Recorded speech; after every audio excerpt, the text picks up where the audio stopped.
Ja s'ha iniciat el procés de licitació de les obres de peatonalització de Sant Carles, un procés que va ser aprovat per unanimitat en el ple de l'Ajuntament de Santa Eulària del passat mes de juny.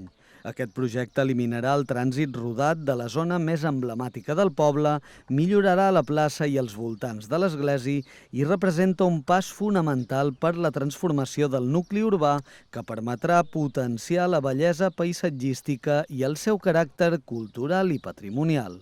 Actualment, més de 2.400 metres quadrats dels 5.800 disponibles es destinen a circulació de vehicles, cosa que es reduirà a només 580 metres quadrats després de la reforma, reservats per emergències, serveis municipals i residents.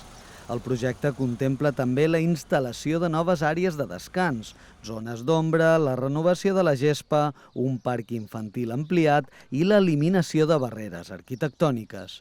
A més, es farà un aljub per poder aprofitar l'aigua de pluja per regar i netejar els carrers.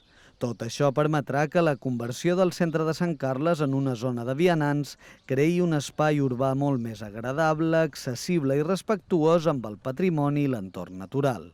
La inversió prevista per a aquesta actuació és de 8.566.000 euros i tindrà una durada màxima de 12 mesos.